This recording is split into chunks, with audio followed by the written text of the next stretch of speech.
Que ça coule, ici et maintenant, que ça coule. Que ça coule, que ça coule. Que ça coule, que ça coule. Que ça coule, que ça coule. Ici et maintenant, que ça coule en moi. Que ça coule, que ça coule. Que ça coule, que ça coule. Que ça coule, que ça coule. Que ça coule, que ça coule. Que ça coule, que ça coule. Que ça coule, que ça coule. Ici et maintenant. Ici et maintenant, que ça coule en moi. Que ça coule, que ça coule. Que ça coule, que ça coule. Que ça coule, que ça coule. Que ça coule, que ça coule. Ici et maintenant, que ça coule en moi. Parle-moi, parle-moi. Parle-moi, parle-moi. Parle-moi, Parle-moi, parle-moi. parle-moi. Parle-moi, parle-moi. Ici et maintenant, parle-moi, Seigneur. Touche-moi, touche-moi. Touche-moi, touche-moi. Touche-moi, touche-moi. Touche-moi, touche-moi. Ici et maintenant, touche-moi, Seigneur. Touche-moi, touche-moi. Touche-moi, touche-moi. Touche-moi, touche-moi. Touche-moi, touche-moi. Touche-moi, touche-moi. Touche-moi, touche-moi. Ici et maintenant, touche-moi, Seigneur. Parle-moi, parle-moi. Parle-moi, parle-moi. Parle-moi, parle-moi. Parle-moi, parle-moi. Ici et maintenant, parle-moi, Seigneur. Laisse qu'il pleut, laisse qu'il pleut. Laisse qu'il pleut, laisse qu'il pleut. Laisse qu'il pleut. Laisse qu'il pleut, laisse qu'il pleut. Que ça déborde, que ça déborde. Laisse qu'il pleut, laisse qu'il Ici pleut. et maintenant. Ici et maintenant, laisse qu'il pleut, Seigneur. Oh, que ça coule, que ça coule. Que ça coule, que ça coule. Que ton onction coule. Que ça coule, que ça coule. Que son onction coule. Que ça coule, que ça Ici coule. et maintenant. Ici et maintenant, que ça coule. Oh, que ça coule, que ça Que coule. ça coule, que ça coule. Aïe, que ça coule, que ça coule. Que ça coule, que ça coule. Aïe, que ça coule, que ça coule. Que ça coule, Que ça coule. Ici et maintenant, que ça coule en moi. Oh, que ça coule, que ça coule. Que ça coule, que ça coule. Que ça coule, que ça coule. Que ça coule, que ça coule. Que ça coule, que ça coule. Ici et maintenant, que ça coule en moi. Tu peux restaurer celui qui te cherche. Celui qui te cherche, car tu en es capable. Tu peux délivrer celui qui te cherche. Celui qui te cherche, car tu en es capable. Ce dimanche, tu peux délivrer celui qui te cherche. Celui qui te cherche, tu en es capable. Osana makokia kobobola Sabasana makokia kobikisa. Osana makokia kokamola. Osana makoki korabashata. Osana makokia kobikisa. Osana makokia kosimba nzambe. Osana makokia kodélivrer. Osana makoki Shamaya Baba.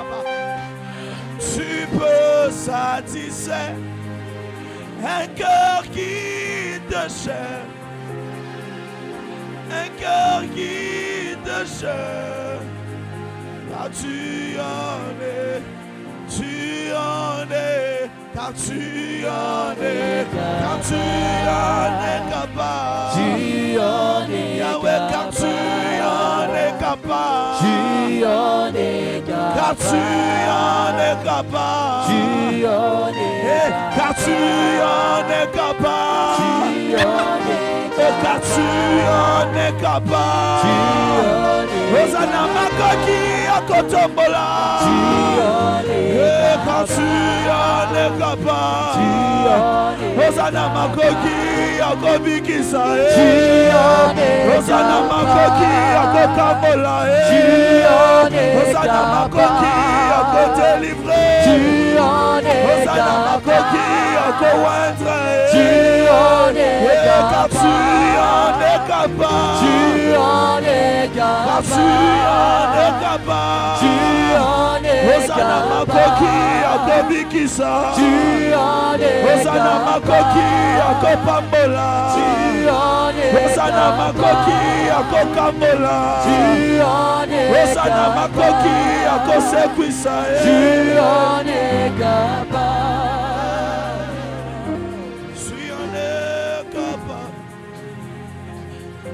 Tu en es capable. Tu en es capable. Yes, chante ça. Tu en es capable. Ah. Tu en es capable. Tu es le Tout-Puissant. Tu en es capable. Tu peux faire au-delà de ce que Tu je en veux. es capable. Tu peux faire au-delà de mes attentes. Tu en es Tu capable. peux ressusciter mon père mort. Tu en es capable. Tu peux me donner ce que je désire. Tu en es Tu capable. peux faire au-delà de mes attentes. Tu en es Oh, capable. tu en es capable. Tu en es capable. Tu en es capable. Tu en es capable. Tu en es capable. Tu es capable de nous faire du bien en ces cultes. Tu es capable de délivrer, de restaurer, de transformer, de guérir, de bénir les familles. Voilà pourquoi, oh, Shayamando Robro Saka, Uzakare Bro Sotaya Baba Baba Baba Baba, Mandele Bro Sataya Machendele Bre Sakatarabaya, oh, Mai Bro Soka. Ah, Maya Brade Bebe Bebe Bebe, la mélodie du ciel. Ikarebro Sataya Mama Mama Mama Mama Mama. Libère ta présence en ces cultes, oh Dieu. Nous avons besoin de ta présence en ces cultes, oh Dieu. Oh.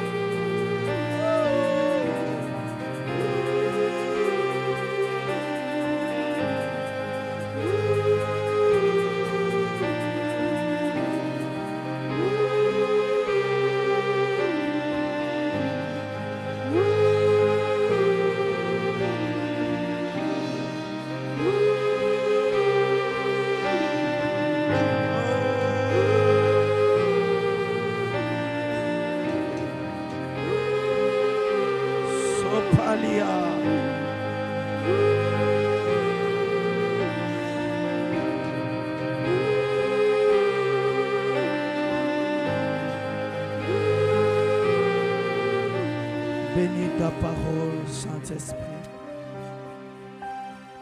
Donne-nous la force et l'onction de prêcher ta parole.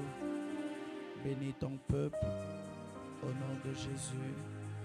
Quelqu'un m'aide à acclamer le Seigneur.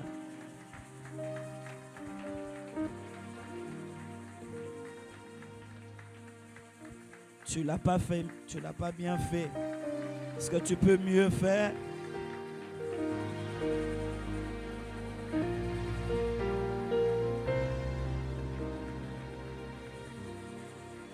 Que la presse me donne le son que j'avais la semaine. J'ai du mal à m'entendre.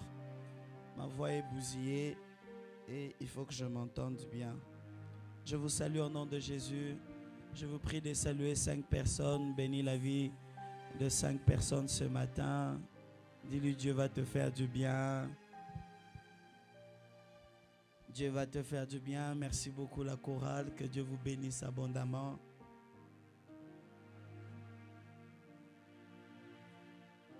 Ce matin, je crois que Dieu va faire du bien à quelqu'un. Cette prédication m'a béni la nuit. Et je suis sûr que ça te fera du bien ce matin. Est-ce que quelqu'un le croit ce matin? Alors, veuillez vous rasseoir. Avant d'aller plus loin, j'aimerais m'acquitter d'un certain devoir. J'ai dit merci à Dieu pour cette grâce et cette opportunité de nous avoir donné ce matin. Et c'est pour moi la première fois d'être à Brazzaville. C'est pour moi la première fois de traverser. Et je rends grâce à Dieu. Ah, c'était ça. Je rends grâce à Dieu pour cette grâce et opportunité qu'il nous donne d'être là. Beaucoup pouvaient aussi être là, mais Dieu a porté son choix sur nous et nous lui rendons grâce. Merci au pasteur Shekina pour cet amour, cette marque de confiance. C'est un frère à moi et c'est un ami avec qui on a commencé vraiment depuis longtemps à l'église. On priait ensemble, de nuits de prière, de moments dans les montagnes et surtout des moments de partage. Et c'est vraiment un frère pour moi et c'est vraiment un ami pour moi. Et j'ai béni Dieu pour ce travail, pour l'œuvre, pour ce que Dieu est en train de faire avec lui. Et que le Seigneur le bénisse abondamment. Nous en sommes fiers. Et merci à toute l'équipe. Merci à l'Église La Compassion Brazzaville pour l'amour, pour l'accueil, pour le logement. Merci aussi à Maman Solange et son mari pour cet amour. Et merci à toute l'équipe. Je mange bien. Je commence d'ailleurs à laisser la nourriture. J'ai dit je mange trop, arrêtez. Donc on me nourrit bien. Tout ce que je veux, on me donne. Et je suis béni d'être au milieu de vous. Est-ce que quelqu'un est dans la joie? Oh, tu m'encourages pas, tu n'es pas heureux. Alors, nous sommes debout, nous allons lire un texte, un passage, nous allons sauter de Marc 5. Nous lisons le passage de Marc 5. Je lis le premier verset. Ils arrivèrent à l'autre bord de la mer dans le pays des Gadaréniens.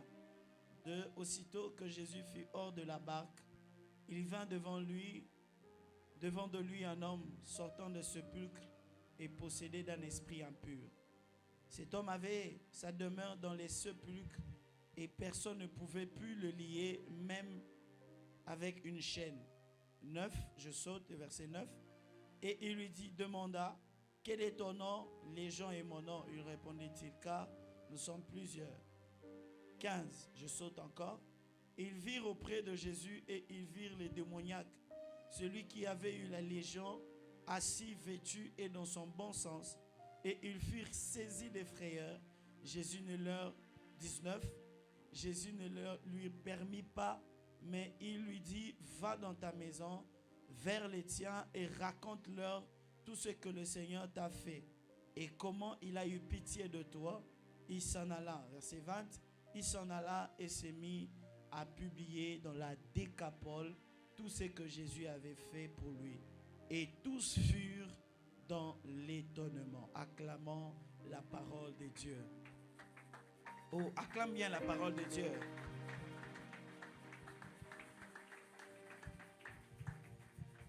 Alors, pendant la semaine, nous avons commencé par nous préparer en ce qui concerne cette grande retraite et ce moment de Alpha 40. Et le jeudi, nous avons entamé le thème et nous avons expliqué c'est quoi et qu'est-ce que la délivrance. Et nous avons aussi parlé de pourquoi Dieu nous délivre, car notre thème de ce matin, c'est délivrer pour bâtir. Et c'est d'ailleurs le thème tout au long de ce marathon de prière. Alors moi, je serai vraiment dans le thème parce que ceux qui viendront après moi pourront encore nager Alors, l'importance de la délivrance dans la vie d'un enfant de Dieu. L'importance de la délivrance dans la vie d'un enfant de Dieu. Premièrement, la délivrance permet aux chrétiens de jouir de la liberté en Christ. La délivrance permet aux enfants de Dieu de jouir de la liberté en Christ. Galates 5, le verset 1er dit « Ce pourquoi, j'ai des échos, ce pour la liberté que Christ nous a affranchis. Demeurez donc fermes. » Il dit c'est pour la liberté que Christ nous a affranchis. Si Jésus nous a affranchis, c'est pour vivre dans la liberté. C'est pour vivre plus dans la servitude. Donc la délivrance est importante parce que ça permet aux chrétiens de jouir de cette liberté, que Christ nous a donnée. La liberté ici, c'est vivre selon la volonté de Dieu et accomplir ce que Dieu avait déjà établi pour nous depuis l'éternité. Quand on parle de la liberté, c'est pas le libertinage, c'est pas je fais ce que je veux. Non. Si Jésus nous a délivrés, c'est pour que nous puissions vivre dans la liberté en lui.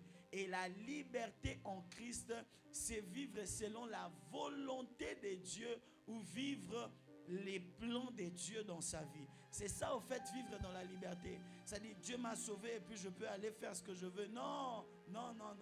Quand il dit c'est pour la liberté, c'est pour vivre dans la communion, c'est pour vivre dans la volonté de Dieu. Ainsi, Éphésiens 2, verset 10, Éphésiens 2, 10 est en train de dire, car nous sommes son ouvrage ayant été créés en Jésus-Christ pour des bonnes œuvres que Dieu a préparées d'avance afin que nous les pratiquions. Vous voyez, c'est-à-dire nous sommes son ouvrage ayant été créé en Jésus-Christ pour les bonnes œuvres que Dieu avait déjà préparées. C'est-à-dire quand Dieu nous délivre, c'est pour que nous puissions sortir de la servitude et que nous puissions vivre pour accomplir les œuvres que Dieu avait déjà établies. Frères et sœurs, Dieu a prévu que tu pratiques les œuvres qu'il a déjà établies.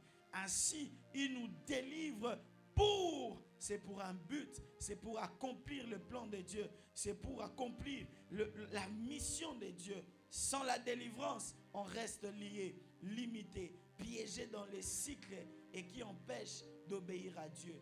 Un homme peut recevoir Jésus, mais il faut qu'il soit délivré. Ainsi, la délivrance ici, je l'ai dit, ce n'est pas toujours lié à l'exorcisme, mais de fois, c'est la transformation de la vie. C'est-à-dire, c'est quitter quelqu'un, on peut chasser les démons dans le corps de quelqu'un, mais il est toujours dans la servitude.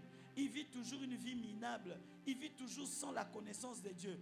Mais dans la délivrance, accompagne le processus. La délivrance, c'est aller avec la personne au-delà de chasser les démons. Arrangez pour moi le son, s'il vous plaît. C'est aller au-delà, amener la personne à aller au-delà seulement de chasser les démons, mais de vivre la liberté, de vivre une vie affranchie par Christ. Christ nous a affranchis pour marcher librement. La délivrance brise les liens qui empêchent de vivre une vie nouvelle. La délivrance brise les liens qui nous empêchent de vivre la liberté, qui nous empêchent de vivre une vie nouvelle. Un chrétien non délivré vit sous un joug, même s'il est né de nouveau. Si tu ne trouves pas la délivrance ou si tu ne trouves pas l'affranchissement de Christ, tu risques de venir à l'église, mais être sous une servitude ou sous un joug étranger. Deuxième avantage, c'est que la délivrance rend l'enfant de Dieu efficace dans le service. Délivré pour bâtir, délivré pour servir. Et Dieu nous fait sortir de la servitude pour que nous puissions être libres, pour que nous puissions les servir avec beaucoup d'efficacité. Car une personne liée, une personne qui est bloquée, une personne qui est dans une vie de servitude ne sait pas servir Dieu dans la totalité. C'est ainsi que Exode 9, le premier verset, Dieu dit à Moïse, va dire à Pharaon, libère mon peuple c'est-à-dire la délivrance pour qu'ils me servent. Mon peuple ne peut pas me servir dans la servitude. Mon peuple ne peut pas me servir dans le péché. Mon peuple ne peut pas me servir en étant dans le blocage, en étant dans la servitude. Non, il doit être libéré parce que c'est dans la liberté qu'il doit me servir. Or, la Bible dit, là où il y a l'Esprit de Dieu, il y a la liberté. L'Esprit de Dieu amène la délivrance. L'Esprit de Dieu amène le déchaînement. L'Esprit de Dieu apporte la liberté. Et je prie ce matin, pendant ce programme, pendant cet Alpha 40, que le Saint-Esprit apporte la liberté. Que le Saint-Esprit ne nous laisse pas dans la même situation. Parce que nous avons besoin d'être libres pour servir Dieu aisément. Tu ne sauras pas servir Dieu si tu es toujours bloqué par une maladie. Tu ne sauras pas servir Dieu si ta santé te dérange. Tu ne sauras pas servir Dieu si dans ton couple il y a un problème. Tu ne sauras pas servir Dieu si dans ta famille les choses ne marchent pas. Tu ne sauras pas bien servir Dieu si tu es toujours dans la pauvreté, dans les pleurs, dans les grincements des dents. Non, il faut que Dieu te délivre de cette situation. Il faut que Dieu t'amène à une vie de liberté. Je déclare une liberté financière. Je déclare une liberté financière. Que Dieu t'amène à un niveau où tu peux prendre les autres en charge. Tu peux te prendre en charge. Tu peux prendre les autres en charge. Et tu peux soutenir l'œuvre de Dieu. Amen, amen. Et c'est Alpha 40. C'est un alpha de liberté. Un alpha de délivrance. Un alpha d'épanouissement. Sans délivrance, pas de service efficace. Vous allez voir les gens, ils servent Dieu, mais vous avez l'impression qu'ils ne comprennent pas le service. Ils ne bénéficient pas des privilèges attachés au service. Troisièmement, la délivrance permet de marcher dans la victoire malgré les attaques de l'ennemi. Satan attaque toujours dans nos faiblesses, dans nos défauts, comme à la guerre. Il lance des flèches, il lance des attaques. Et il attaque notre chair, il attaque notre défaut. C'est ainsi qu'on doit être délivré, délivré de nos passions, délivré de nos envies, délivré de la convoitise, pour que nous ne puissions plus être attaqués par l'ennemi. Vous savez, quand vous êtes attaché à votre chair, quand vous êtes attaché à vos convoitises, le diable vous attaquera. Ainsi, il faut pour vous franchir, être libre pour que vous puissiez servir Dieu, ou pour que vous puissiez marcher dans la victoire. Oh, si tu as vaincu l'impudicité, si tu es mort dans ta chair, tu ne tomberas pas dans l'impudicité. Si tu es mort dans ta chair, tu ne voleras pas l'argent. Si tu es mort dans ta chair, tu ne vas pas corrompre. Si tu es mort dans ta chair, tu ne vas pas corrompre.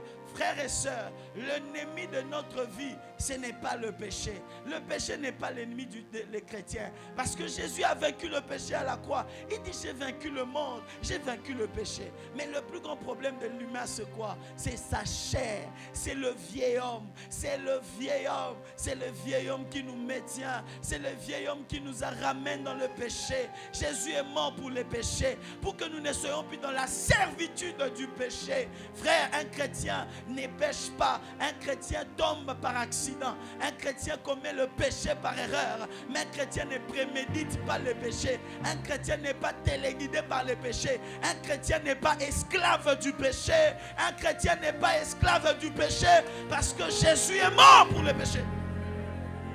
Il est mort pour nous délivrer du péché. Il est mort pour nous délivrer de la loi de la mort et du péché. C'est ainsi les chrétiens, ils sont appelés à vivre dans la liberté, dans la vie. Mais qu'est-ce qui rend la marche lourde? C'est la chair, c'est le vieil homme, c'est l'homme naturel, l'envie, les convoitises de l'homme. Ainsi, si tu trouves la délivrance dans ce domaine de la chair, tu pourras marcher dans la victoire. Tu pourras marcher dans la victoire. Parce que l'ennemi viendra. Il viendra t'attaquer dans le domaine de la faiblesse. Quatrièmement, la délivrance produit la transformation du caractère.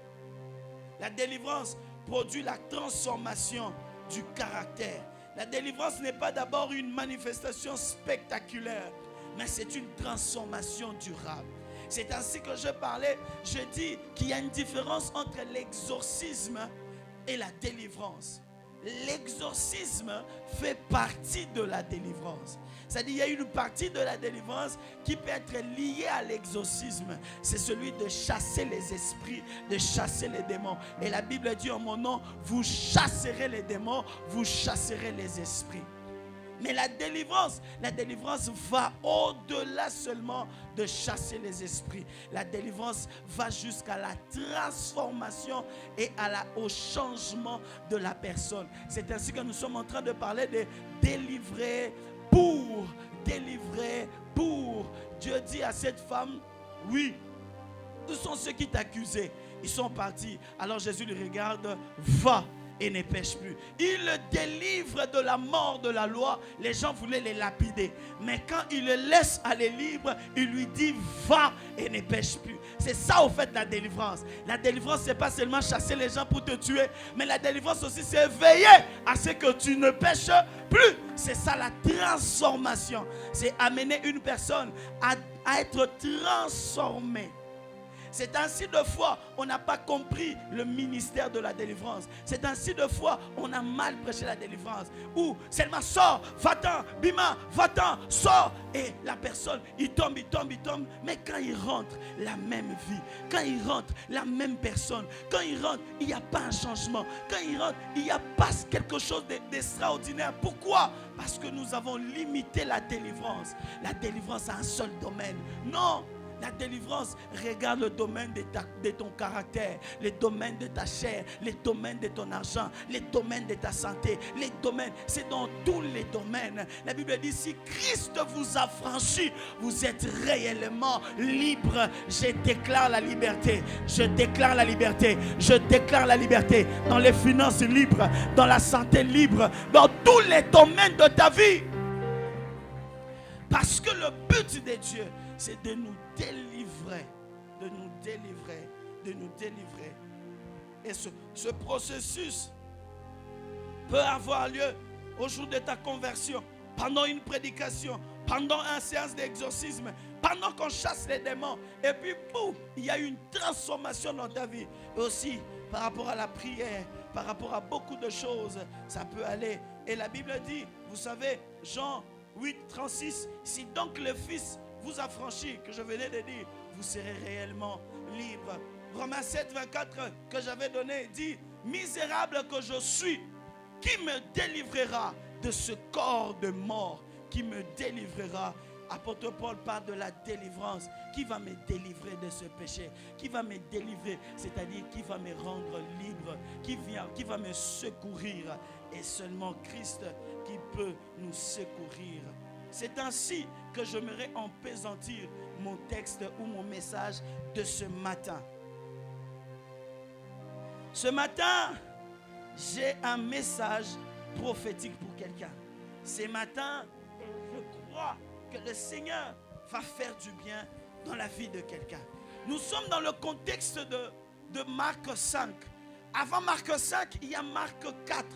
Marc 4, Jésus enseignait, fait des miracles, il a fait des grandes choses et il renvoie la foule. Il dit passons à l'autre bord.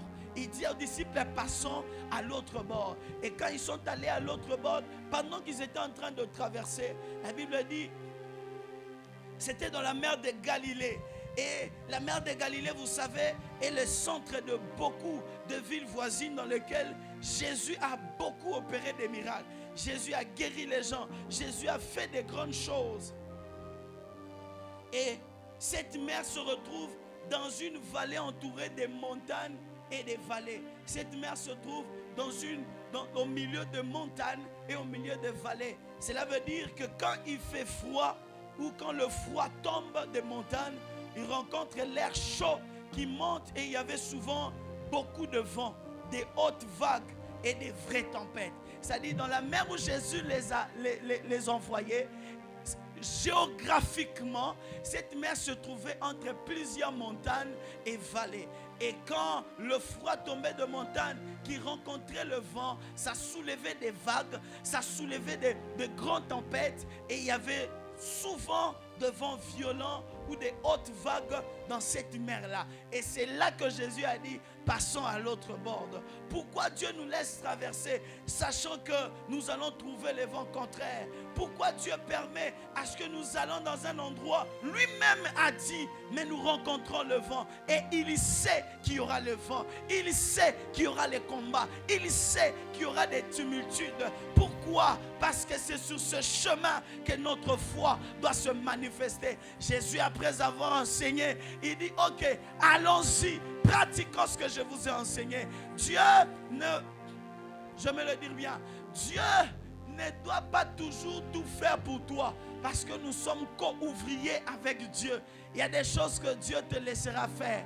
Il y a des choses qui sont à l'apanage de Dieu, mais il y a des choses qui sont à ton apanage. Voilà pourquoi il dit, si vous avez la foi, vous ne pleurerez pas. Vous direz à cette montagne. Le problème avec nous, quand on est face aux montagnes, on pleure. Quand on est face aux montagnes, on prie. Quand on est face aux montagnes, on se lamente, on s'inquiète. Non! Lorsque vous avez la foi, vous direz, c'est parler, prononcer. Dites les mots, parlez, prononcez. Quand tu regardes ta vie, parle. Quand tu regardes ta situation, parle. Quand tu regardes ton ministère, parle. Quand tu regardes tes études, parle. Quand tu regardes tes enfants, parle. Quand tu regardes ton mari, parle. Parlez. Parlez devant les montagnes. C'est ça la foi. La Bible est en train de dire, je commence maintenant à prêcher, nous sommes créés à son image et à sa ressemblance. L'image, c'est l'esprit, parce que Dieu est esprit. Mais la ressemblance, c'est quoi? C'est le fonctionnement. On doit fonctionner comme Dieu. L'homme doit fonctionner comme Dieu. Ainsi, Dieu fonctionne comment? La Bible dit, la terre était informe et vide. Et Dieu dit que la lumière soit, et la lumière fut. C'est ainsi que Dieu fonctionne. Tout chrétien devait fonctionner comme Dieu. Devant tout problème, ne pleure pas, déclare avec la foi. C'est la prière de la foi qui produit les miracles. Maintenant, les disciples devant la mer, ils commencent à s'inquiéter. Ils commencent à pleurer. Voilà pourquoi j'ai enseigné les hommes de peu de foi. Vous savez, nous prions avec 3 identités. Première identité dont on prie, c'est l'identité de l'enfant de Dieu. C'est quand on demande. La Bible dit, demandez, on vous donnera. Cherchez, vous trouverez. Ça, c'est la dimension de l'enfant. Oui, tu as le droit de demander. Mais il y a une autre entité ou identité on prie, c'est l'identité de serviteur. C'est lorsqu'on adore. C'est lorsqu'on adore Dieu, on le sert et c'est là qu'on est sacrificateur. Mais il y a 3e identité avec laquelle on prie, c'est l'identité du Fils. C'est quand on entre dans l'autorité de Dieu. C'est quand on déclare avec la foi. C'est quand on dit sinon à ma parole. Sinon à ma parole. Voilà pourquoi cette année, ne sois pas celui qui pleure tout le temps.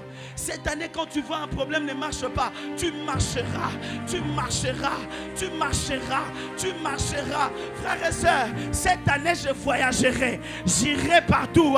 Je ne sais pas comment, je n'ai jamais été à l'aéroport, je n'ai jamais été à l'étranger, mais ce que je sais, Dieu m'avait dit d'avoir un passeport et je déclare sur mon année, tu sortiras, tu iras loin, tes pieds piétinent. Oh, il te soit fait selon ta foi. Ce n'est pas de l'orgueil, c'est la foi. Ce n'est pas être prétentieux, c'est la foi. Si tu n'as pas de foi, ça te regarde. Si tu ne crois pas, ça te regarde. C'est ta propre vie. Donne-moi un amen, je te prêche. J'avais dit que j'ai commencé à prêcher. C'est ma dernière prédication à Brazzaville. Encourage-moi à prêcher. La Bible dit à tous ceux qui l'ont reçu, à tous ceux qui croient en son nom, il leur a donné quoi? Le pouvoir. Mais le pouvoir de quoi? De devenir. On a dit on va devenir qui? Le pouvoir de devenir. Et la Bible dit la vie et la mort sont au pouvoir de la langue.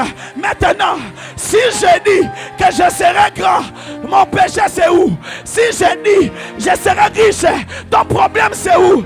Si tu n'as pas de bouche, moi Dieu m'a donné la bouche. Si tu n'as pas de foi, moi Dieu m'a donné la foi.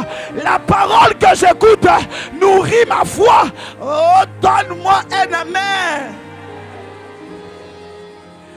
Écoute, dans le domaine de la foi, la Bible dit que le faible dise, je suis fort. Que le pauvre dise, je suis riche. Et que l'aveugle dise, même vous-même, analysez ce texte. Ça ne se fait pas. Je suis aveugle, je dois dire que je vois. Je suis pauvre, je dois dire que je suis riche. Je suis faible, je dois dire que je suis fort. Au moment où les gens me voient que je suis faible, au moment où les gens me voient que je suis une piacanane à l'autre, ma poche est vide, mais moi je dois dire que je suis riche. C'est ainsi que je dis souvent à mes jeunes que j'encadre, avec un jeune que je vis avec lui. J'ai une maison qui n'est pas très grande, qui n'est pas très modeste, qui n'est pas climatisée, mais je leur dis, je vis dans une grande maison. Oh, oui, je vis dans une grande maison. C'est un langage prophétique qui anticipe un futur proche. Ainsi, mon langage doit changer à cause de ce que Dieu est en train de faire. La foi influence le langage. Dieu dit les hommes de peu de foi. La saison est bonne, mais tu ne parles pas. La saison est bonne, mais tu ne dis rien. Tu sens que la saison est bonne, mais tu te tais. Tu sens que l'enfant que tu as mis au monde, c'est un enfant extraordinaire, mais tu te tais. Oh, tu te tais pourquoi? Déclare sur lui. Prophétise sur lui. Amabrosaka, Rabosaka. Toi, tu seras un grand serviteur. Tu seras un homme très intelligent. Quand je te regarde, tu es intelligent, mon enfant. Déclare et prophétise. Dans la Jacob a appelé tous ses douze. Et il a commencé à déclarer. Pourquoi? La foi, c'est dans la prononciation. C'est dans la déclaration. Et chaque jour, tu déclares, jusqu'à ce que la réalité va revêtir la vérité. Oui, peu importe le temps que ça prendra le temps, mais ça finira par arriver. Et Dieu leur dit, passons. Ils ont trouvé les vents. Mais le problème, c'est quoi? C'est que cette fois-ci, il n'y avait pas que le vent normal. Parce que ce gens étaient habitués à la pêche. Ce n'est pas la première fois qu'ils voient le vent. Ce n'est pas la première fois qu'ils sont confrontés à des vagues. Ce n'est pas la première fois qu'ils voient des tempêtes. C'était des pêcheurs. C'est-à-dire des gens qui sont accoutumés à pêcher la nuit. D'ailleurs, Pierre dit, nous avons pêché toute la nuit. C'est-à-dire c'est quelqu'un qui n'a pas peur. Mais batali bobabi, tokuta na ba combat, tokuta na ba situation. Mais oyo, il y a un autre esprit. Il y a une autre chose derrière. Alors devant les choses qui sont compliquées, ils ont fait quoi? Tourner vers Jésus. Mais ce que j'aime, c'est que Jésus n'est pas réveillé pendant que le vague frappait la tempête, la barque. Jésus s'est seulement réveillé quand les hommes ou les disciples l'ont appelé. Dieu n'écoute pas tes problèmes, Dieu écoute ta voix. Dieu cherche ta voix dans la prière. Voilà pourquoi quand tu viens à Alpha, il faut prier. Il faut prier. Ne bloque pas, il faut prier. Regarde, Dieu écoute les prières. Même quand tu fais, Seigneur, Seigneur, oui, il écoute.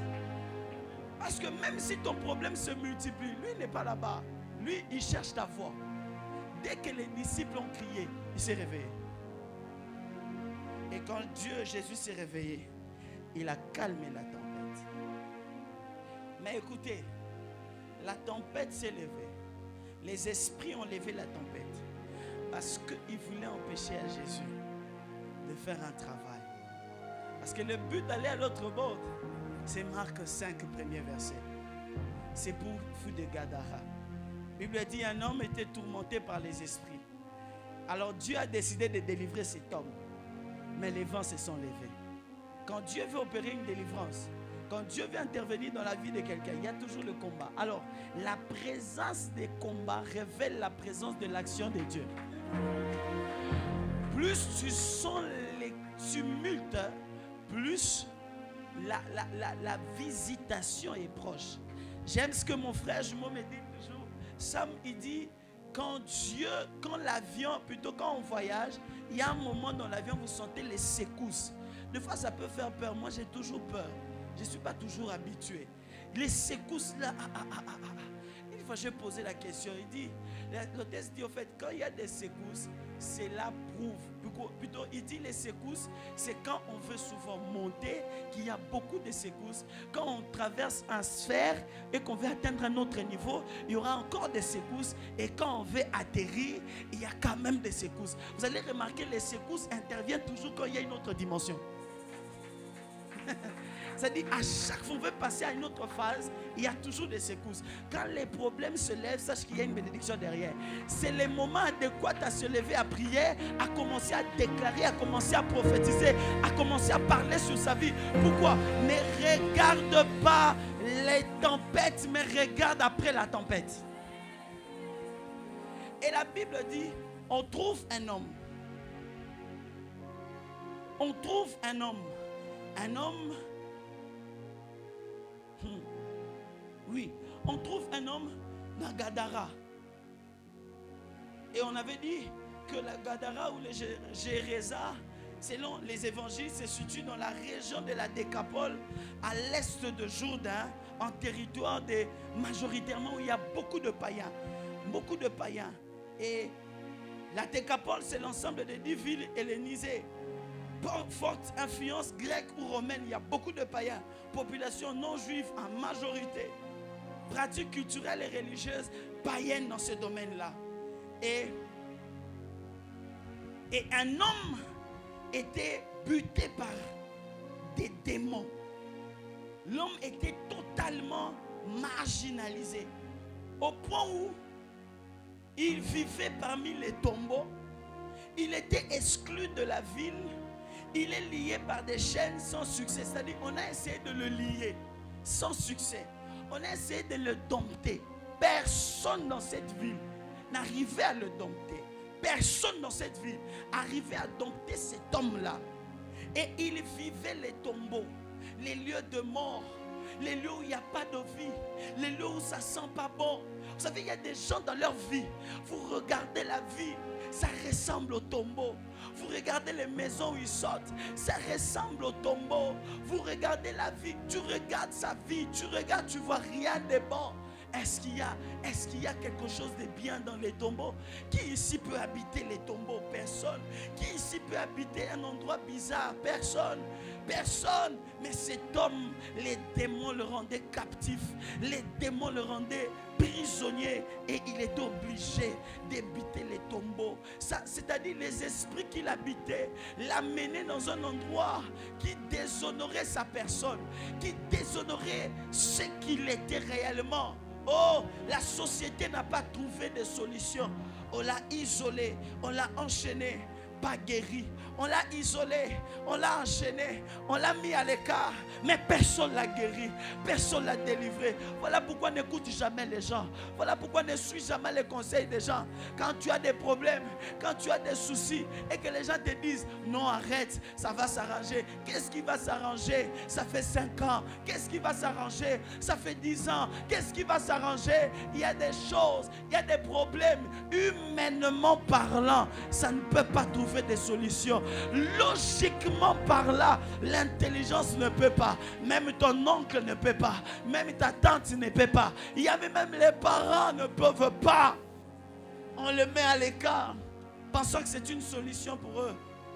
Personne ne l'a guéri. Et cet homme souffrait. Cet homme était obligé de rester dans le tombeau. C'était une destinée qui tardait.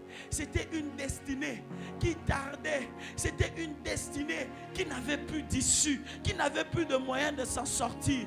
Vivre dans le tombeau. Vous savez, il nous est arrivé, moi, dans ma vie, avec ma famille, alors que papa est parti tôt.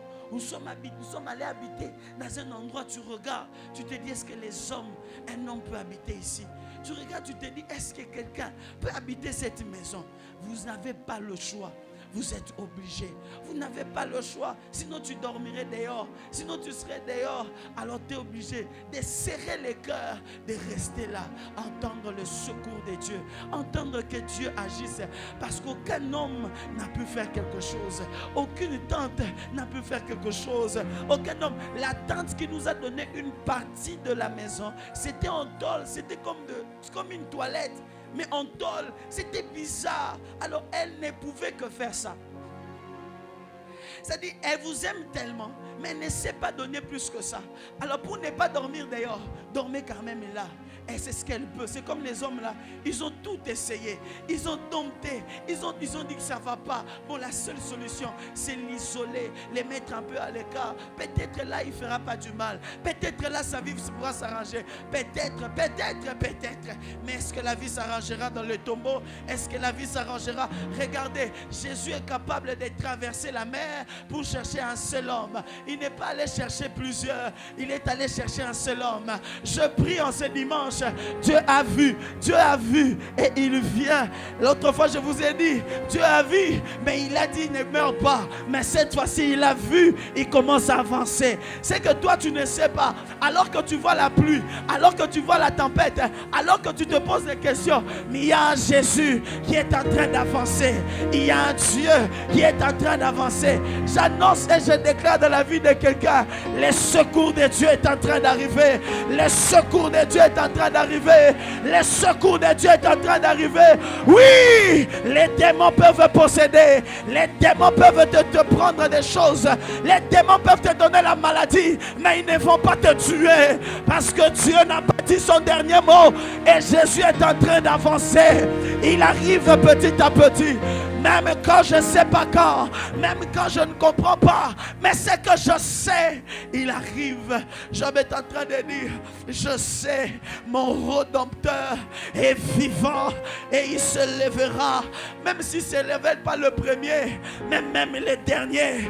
Mais une seule chose est sûre, il ne va pas me laisser, il va se lever, il finira. Maya Basha. Même si il n'est pas là, sa houlette et son bâton me rassurent. David est en train de dire, quand je traverse la vallée de l'ombre de la mort, je ne crains aucun mal, car tu es avec moi. Mais même si je ne le vois pas, il est là, mais je suis sûr. Sa houlette et son bâton. On parle du berger. Là où il y a le berger, il y a le bâton, il y a la houlette. Dès que je vois les bâtons, dès que je vois la houlette, je suis sûr qu'il est dans le coin. Ah, qu'est-ce qui me rassure? Que Dieu va te faire du bien. Que Dieu n'est pas loin. C'est le fait qu'il a touché les voisins. C'est le fait qu'il a touché les voisins. Quand je vois l'autre se marier, c'est que Dieu n'est pas loin. Quand je vois mon frère clamériste trouver du travail, c'est que Dieu n'est pas loin. Quand je vois cette maman-là avoir un enfant après la stérilité, c'est que Dieu n'est pas loin. Je suis venu dire à quelqu'un, le panier sur qu'il et ton tour est en train d'arriver. Patiente dans la prière, patiente dans la foi, patiente dans la prière. Dieu est en train de venir.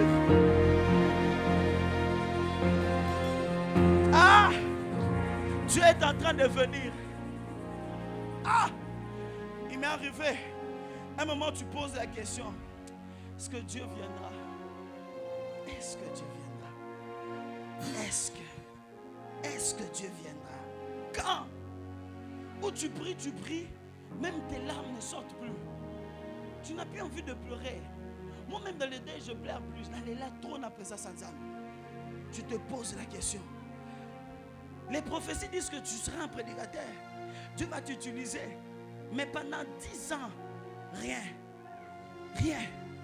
Classe hypocata. Il n'y avait pas moyen d'étudier. Je dis, Seigneur, je vais m'en sortir comment dans cette vie? Comment? Moi, on m'a déjà refusé. J'ai appelé un ami, on va chercher du travail. On le prend, moi on me laisse. Je suis déjà allé demander du travail. Un monsieur me dit, non, toi tu es homme de Dieu, tu vois.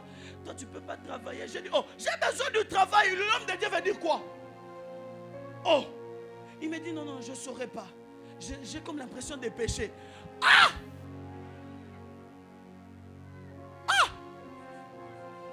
J'ai dit, papa, moi j'entre à Zando. Dans la pantola, Zando, je cherche mes histoires, je livre. C'est-à-dire, il n'y a pas un travail qui va m'impressionner. Oui, il n'y a pas aussi longtemps je dois vivre. Je suis prêt à tout. Il m'a dit, non, tu es homme de Dieu. Seigneur, c'est quoi cette histoire? Donc c'est toi qui empêche que moi je sois engagé. Engage-moi. C'est toi qui empêche qu'on me prenne. Alors toi, prends-moi. Prends-moi en charge. Frère. Et aujourd'hui on m'appelle. Non, tu vas traverser. On te paye les billets. On fait ceci. À un moment tu dis, hey, Seigneur. Donc, quand Dieu dit et quand Dieu fait, c'est bizarre. C'est bizarre. Et cet homme était là. Personne ne pouvait le dompter. Personne ne pouvait l'aider. Personne ne pouvait être là pour lui. Ça peut être ton cas ce matin. Mais je suis venu t'annoncer que Jésus est là. Jésus est là. Oui, hein? Oui. Et ce matin, il m'a dit qu'il est là. Qu'il est là. Qu'il est là. Qu'est-ce qui est difficile? Jésus est là. Qu'est-ce qui est compliqué? Jésus est là. Jésus est là. Dieu sait essuyer les larmes. Dieu sait essuyer les larmes.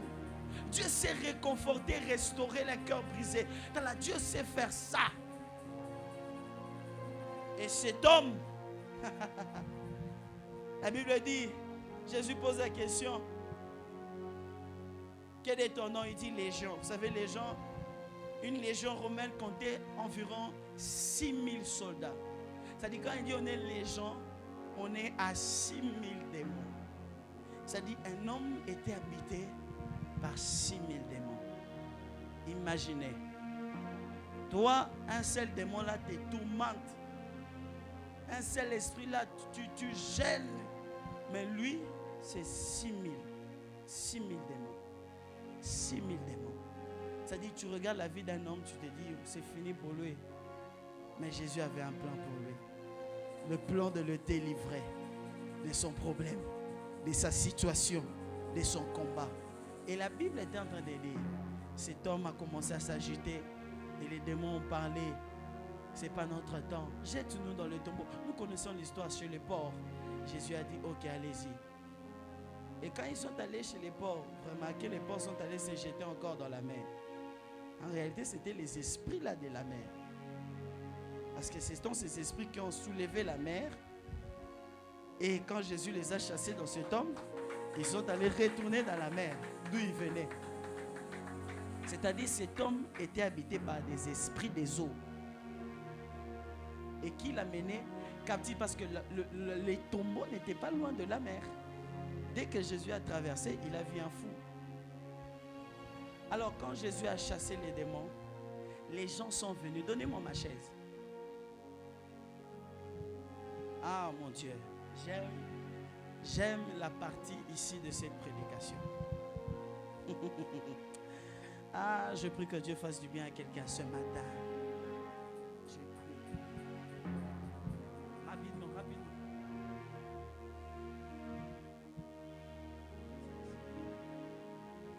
Pour que les gens de la presse ne soient pas dérangés. Alors, quand les hommes sont venus, on trouve premièrement cet homme, la Bible dit, remettez-moi le texte de Marc 5.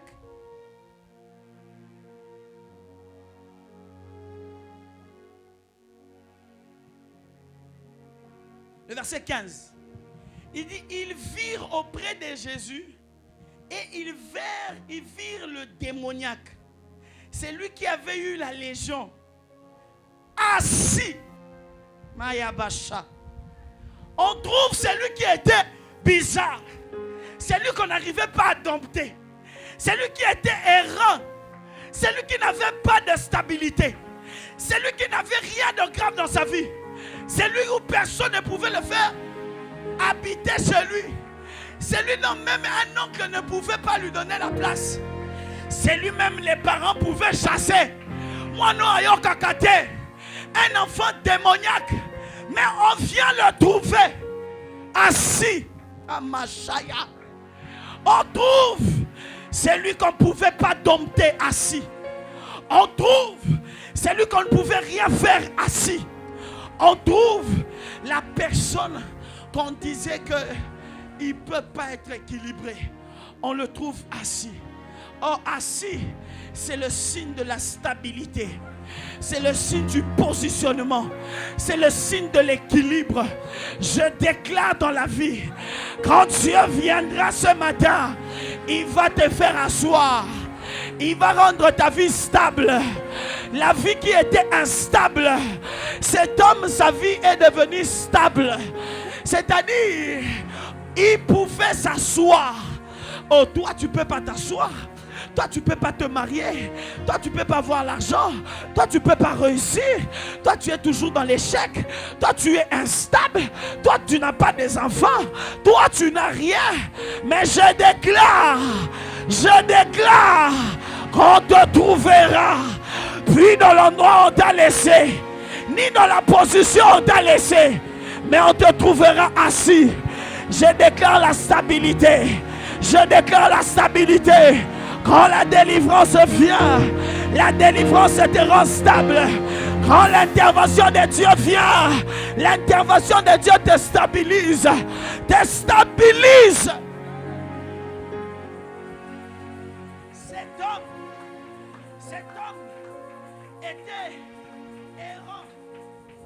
Cet homme était errant. Mais là, on le trouve assis. Qu'est-ce qui se passe? Il est assis. Qui l'a fait asseoir? Il est assis. Qu'est-ce qui lui est arrivé?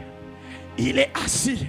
La stabilité est l'état d'une construction capable de demeurer dans un équilibre permanent. La stabilité est un état d'équilibre permanent. C'est-à-dire, il n'y a plus d'agitation. Il n'y a plus d'instabilité. Voilà pourquoi tu commences une affaire, ça ne marche pas. Tu fais ceci, ça ne marche pas. Tu entres ici, ça ne marche pas. Tu fais ça, ça ne marche pas. Je suis en train de prier que Dieu amène une stabilité. Que Dieu amène une stabilité. Que quand tu entres dans cette entreprise, mais que tu t'assois aussi. Que tu sois stable dans l'entreprise. Que tu sois stable dans ton couple. Que tu sois stable dans ta maison. Que tu sois stable, assis et vêtu. Oh mon Dieu. Et la Bible dit ceci. La Bible dit, verset 15 toujours, ils vinrent auprès de Jésus. C'est-à-dire, il n'était plus seul. Lui qui était auprès des tombeaux, là maintenant il est auprès de Jésus. Lui qui était auprès des morts, là maintenant il est auprès d'un vivant. Dieu va changer tes fréquentations. Dieu va changer tes fréquentations. Si dans tes relations ce sont des hommes morts, Dieu fera qu'en 2026, qu'il y ait des Jésus autour de toi. Il y ait des hommes capables autour de toi. Je suis en train de bénir la vie de quelqu'un. Que Dieu fasse en sorte qu'en 2026, qu'il y ait des Jésus autour de toi. On le trouve auprès de Jésus. On te trouvera auprès des ministres. On te trouvera auprès des hommes d'affaires. On te trouvera auprès des hommes politiques. On te trouvera auprès des hommes grands. J'ai béni la vie de quelqu'un. Si c'est toi, donne-moi amen. Si c'est toi, donne-moi amen. Si c'est toi, donne-moi amen. On te trouvera dans un bureau de cadre. On te trouvera parmi les millionnaires. Quand on citera les millionnaires, on trouvera aussi ton nom. Quand on citera les hommes stables, on trouvera aussi ton nom. La Bible dit on le trouva auprès de Jésus. Lui qui était auprès des tombeaux. Le tombeau n'est plus d'actualité à cause de la présence de Jésus. Les tombeaux n'ont plus d'actualité. Au début, on parlait d'un homme au tombeau, au sépulcre. Mais là, on parle d'un homme à côté de Jésus. Ah, un jour, on ne parlera plus de ton passé. Un jour, on ne parlera plus de l'endroit où tu es sorti. Un jour, on parlera de l'endroit où Dieu t'amène. Je prie que Dieu le fasse. Et écoutez, on le trouve assis et vêtu. C'est-à-dire, cet homme n'était pas vêtu. La honte, la nudité. Cet homme n'avait pas d'habit. cet homme n'avait rien de beau. Mais quand on trouve cet homme assis, on ne s'arrête pas là. On dit il était vêtu. Il était vêtu. Le mot vêtu ici veut dire qu'il était bien habillé et présentable. Quand Dieu vient dans la vie d'un homme, Dieu s'occupe à ce qu'il soit habillé et présentable. Ah, est-ce que je peux bénir quelqu'un? Dieu, le jour où Dieu va faire, tu vas bien t'habiller. Voilà pourquoi je déclare dans la vie de quelqu'un. Toi qui as toujours porté du chichot, toi qui as toujours porté de deuxième qualité, il y a une saison où Dieu va s'arranger. Que tu portes aussi les bonnes qualités. Ce n'est pas un péché.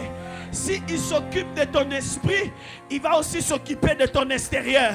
Si Dieu embellit ton esprit de l'onction, il peut aussi faire que ton extérieur soit embelli. Je déclare que Dieu s'occupe aussi de ton extérieur. Je déclare que Dieu habite ta maison. Que ça ne soit pas seulement une maison normale, mais qu'il y ait des choses dans cette maison. Je prie que Dieu change même ton aspect. Quand Dieu vient délivrer quelqu'un, l'aspect de la personne change. Ce n'est plus la même personne. Oh, est-ce que je peux bénir quelqu'un? Quand le frère de Joseph ont vendu Joseph, je crois, si je me trompe, Joseph avait 17 ans. Quand on l'a vendu, quand il est parti, il avait 17 ans. La Bible dit 13 ans après, quand ils se sont retrouvés avec ses frères. 13 ans ont coulé. Joseph se rappelait, ça c'est Ruben, ça c'est Judas, ça c'est Nani, ça c'est les Dikos Yaya Ruben, ça c'est les Dikos Yaya Judas, ça c'est les Mbunzu, les fronts, ça c'est les gros nez là des Nanyoyo, des Zabulons. Mais eux, quand ils regardaient Joseph, ils ne se rappelaient pas de Joseph. Ils étaient devant leurs frères, 13 ans seulement, mais ils ne se rappelaient pas. Quand Dieu s'occupe de toi, les gens ne comprendront pas. C'est lui ou c'est pas lui. C'est toujours moi, mais en costume. C'est toujours moi, mais à Yoti. C'est toujours moi, mais à Gucci. C'est toujours moi, mais à Versace. Je suis, oh, donne-moi un amen. Dieu s'arrangera. On se dit, mais c'est toujours la même fille là. C'est moi, mais grosse. Parce que quand une femme est grosse, des fois le visage se déforme. Surtout les nez, surtout les nez. Les jours où je vais marier, il faut que je me moque du nez de ma femme. Il faut que je me moque. J'ai toujours vu ça dans les photos en réalité. Ah, bientôt, il y a des choses où ça sera en réalité. Les mariés nous ont fait souffrir, mais bientôt, ça sera nous aussi notre tour de faire souffrir notre célibataire. Oh, donne-moi un amen. Yokaba célibataire baligné l'heureux. Ah, ces jours-là, j'aurai encore un gros ventre. J'aurai les mabundi. Et c'est toi ou c'est pas toi? C'est moi, mais en marié. C'est moi, quand Dieu ramena les captifs de Sion, nous étions. Il était assis, mais bien vêtu. Dieu changera ton aspect. Vous savez, il y a la beauté de la galère, mais il y a aussi la beauté de la grandeur. Il y a la beauté de la servitude. Il y a aussi la beauté de la délivrance. Il y a la beauté du ténèbre. Il y a aussi la beauté. Voilà pourquoi je dis toujours à mes frères, laissez-moi m'habiller, laissez-moi saper. Vous ne savez pas combien de temps je portais qu'un seul pantalon, je portais qu'une seule chaussure. Laissez-moi. Nous on était, si on te donne 20 000 francs CFA comme ça, tu pars à Zando, tu pars pas dans les boutiques, tu pars au grand marché, tu commences à discuter avec 20 000, 30 dollars. Tu sors même avec 5 choses. Une fois, alors qu'on devait présenter à l'examen d'État, j'accompagne un ami, il devait lâcher les histoires pour l'école. Mais il dit, viens, son père lui a donné 200 dollars. Nous, dollars là-bas, c'est beaucoup d'argent. Il a donné 200 dollars. J'ai dit, ah, moi dans ma tête, j'ai dit, je vais gagner aussi ici. J'ai dit, viens, je vais t'amener à Zando. On entre quelque part. Le gars regarde. Il me regarde et dit, oh, moi, la souffrance au mais quand il regarde mon ami, il dit, oh, les enfants des Français. Alors, il lui donne un prix, un catch, il dit c'est $120. Je regarde, je dis, oh, escroc. Mais maintenant, mon ami là est pressé directement de donner l'argent. Je dis, hey! Toi, tu sais avec $120 combien de pères on aura? Tu sais, je peux aller à 15, 10 pères. Toi, tu veux acheter un. Il dit, non, c'est grave, c'est bon. Non, on aura la même chose. À un prix, donne-moi l'argent. J'étais tellement énervé, il a dit, non, j'achète, c'est mal. J'ai dit, il achète les pères, c'est pour lui. Mais moi, j'ai mal. C'est son argent à lui. Mais j'ai mal. Et un jour, je me suis retrouvé dans la même situation. Je devais acheter un truc très cher. J'ai dit que j'achète aussi. Ah, j'ai pris que Dieu change aussi ta situation. Certaines économies et sa pauvreté et sa souffrance, on y est bien calculer, on y est bien gérer. Ah, j'aime aussi de voir les dépenses des hommes riches. Oui, c'est parce qu'il y en a. J'ai pris que Dieu fasse aussi ça pour toi. On le trouva assis et bien vêtu. Ah. Voilà pourquoi à l'église, quand quelqu'un vient ça, laissez-le venir. Dieu sait changer les gens. Quand quelqu'un s'habille mal, laissez-le. Il est venu au bon endroit. On le trouva assis et vêtu. Vêtu. Ma soeur, mets-toi bien. Habille-toi bien. C'est Dieu qui fait ça. C'est papa qui a donné. C'est pas moi. C'est papa qui a donné. Que je fasse quoi? Pourquoi? Parce que j'ai fait autant de temps, je n'avais pas d'habit. Autant de temps, je portais rien. Alors laissez-moi m'habiller. Maintenant, posons-nous la question, d'où venait l'habit?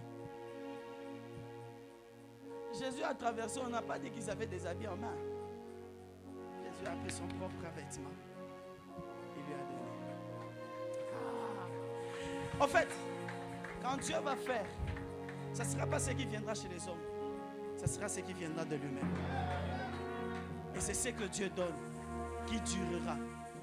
Qui durera. Cherche à toi la bénédiction, étudie et tout.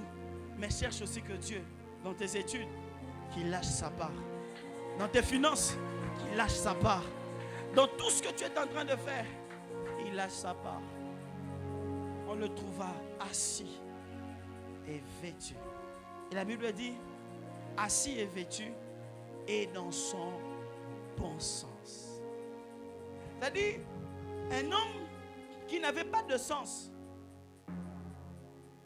un homme qui n'avait pas de rien de grave, mais on le trouve dans son bon sens. Cela veut dire quoi? Oh my God. Dans son bon sens, c'est à la normalité des choses. C'est la vraie vie. On le trouve dans sa vraie vie. On le trouve dans la dimension où il devait être. On le trouve dans la statue où il devait être. C'est là qu'on le trouve. Assis, stabilité, vêtu, changé d'apparence et la normalité. Le but de Dieu dans la délivrance, c'est de te rendre ta vraie vie. C'est de rendre la vraie vie. Pose-toi la question, est-ce que c'est ta vraie vie? C'est toi. C'est toi. Un enfant de Dieu, est-ce que c'est toi? Regarde les choses que tu traverses, est-ce que c'est toi? Et quand Dieu vient te délivrer, Dieu veut rendre la vraie vie. Dieu veut ramener quelqu'un à la normale. Un homme normal ne peut pas vivre dans les sépulcres. Un homme normal ne peut pas vivre là. Tu es ici, tu es pécheur. Tu es ici, tu es dans les péchés. Tu es ici, tu es dans beaucoup de choses mal. Est-ce qu'un homme normal peut vivre ainsi? Ainsi, quand Dieu vient, c'est pour te rendre ta vie normale.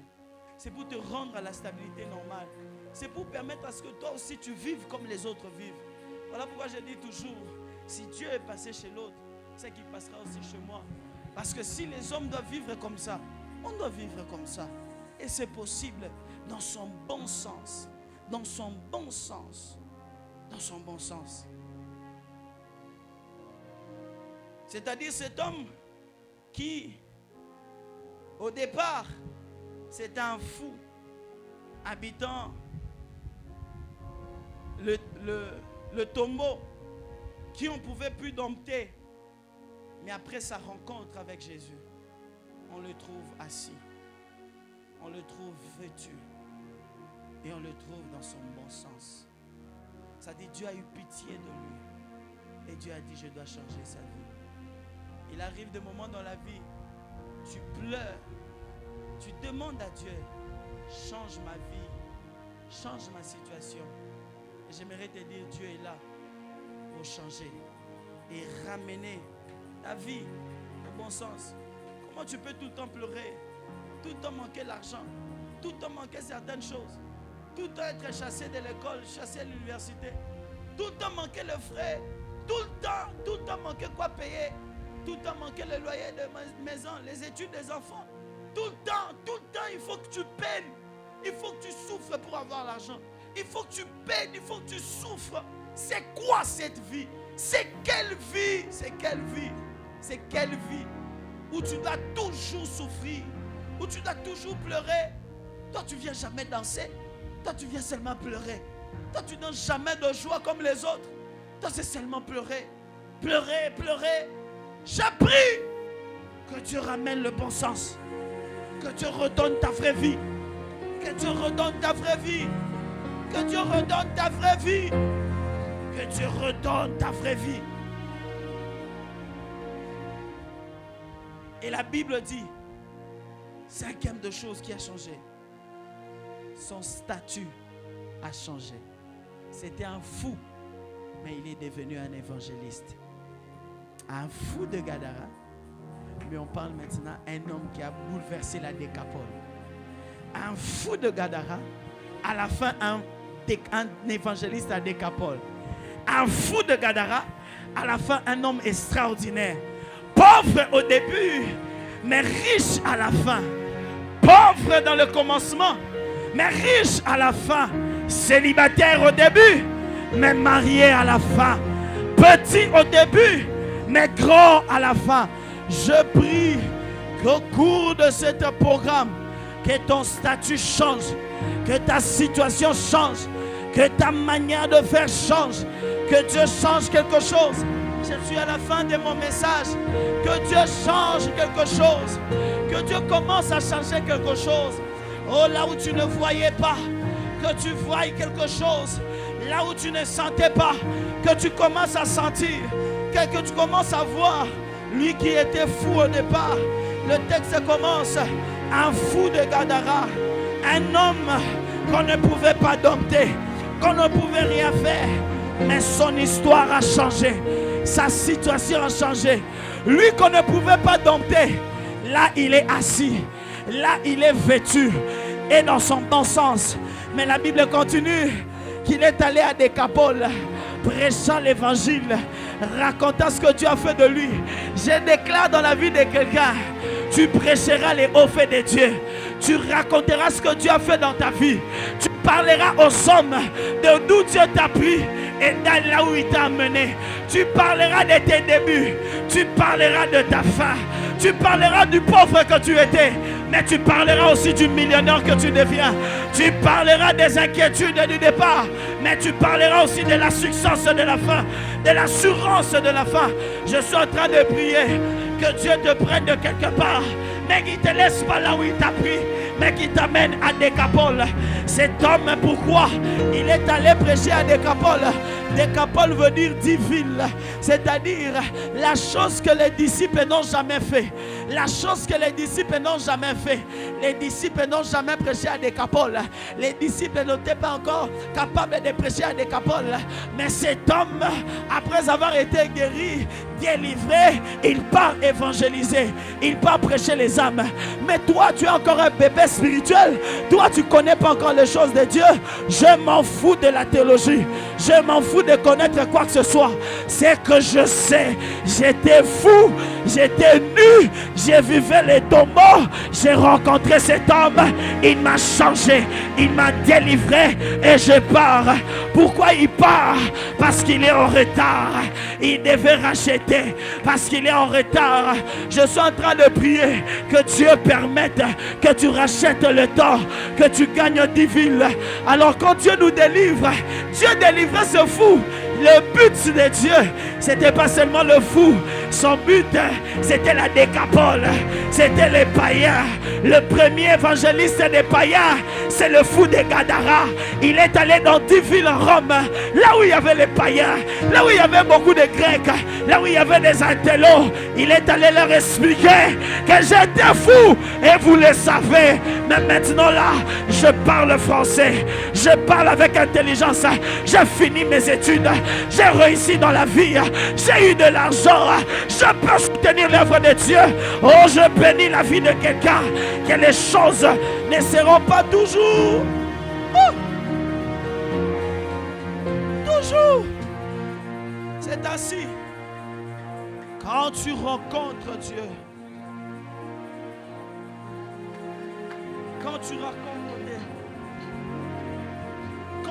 rencontres Dieu dans ton problème trouvera la solution. Et j'aimerais dire à quelqu'un, peu importe le domaine dans lequel tu traverses, tu es capable de prendre la forme pour te donner la solution. Je sens la présence de Dieu dans ce culte. Peu importe la situation dont tu traverses, Dieu en est capable de te restaurer, de te délivrer. Jésus face à ton problème. Vous savez, Dieu, en botanique, il est l'arbre de vie. En anatomie, il est la tête du corps. En biologie, il est la vie. En architecture, il est la fondation de l'église. En maçonnerie, il est la pierre angulaire. En économie, il a nourri 5000 hommes, sans compter les femmes et les enfants.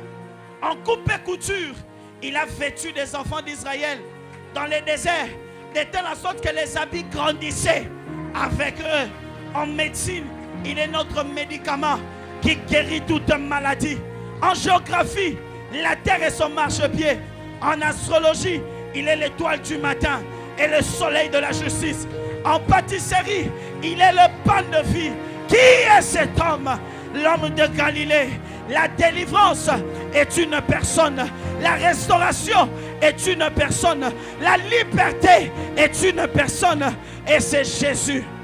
Et c'est Jésus. Si cet homme n'avait pas rencontré Jésus, si cet homme n'avait pas rencontré Jésus, que serait sa vie? Que serait sa vie? Que deviendrait sa destinée? Lève-toi, nous allons prier.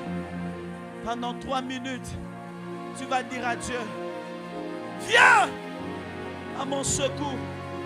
Viens à mes tombeaux. Viens.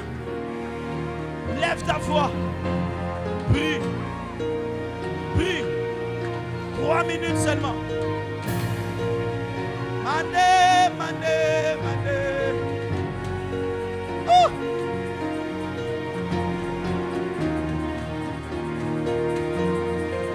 Prie. Prie. Qu'il intervienne. Qu'il intervienne. Qui te délivre. Qui te restaure. Qu'il te délivre. Qu'il te restaure. Qu'il te délivre. Qu'il te restaure. Qu'il te délivre. Qu'il te restaure. Restaurer. Restaurer. Restaurer. Restaurer. Restaurer. Restauré. Oh, Jesus. Yes. Je veux prier particulièrement pour toute personne qui a un problème très compliqué. Très, très compliqué. Pas un problème que tu peux résoudre, mais un problème que tu sens que c'est difficile et que tu as même essayé. Rien n'a marché. Avance devant, je veux prier pour toi. Et pendant ce programme, Dieu va faire un miracle. Celui qui te cherche, celui qui te cherche, car tu en es capable. Tu peux guérir celui qui te cherche. Oh! Celui qui te cherche, car tu en es capable. Levez les mains, priez. Désirez l'intervention de Dieu. Il y a quelque chose ici. Dieu est capable de le faire. C'est ce qui ne cesse de me dire. Samuel, aucun problème ne dépasse. Aucun problème dépasse Dieu. Aucune situation dépasse Dieu. Ce qui t'étonne n'étonne pas Dieu. Ce qui te dépasse ne dépasse pas ton Dieu. Et tu n'es pas venu devant un homme, tu es venu devant Dieu. Maintenant,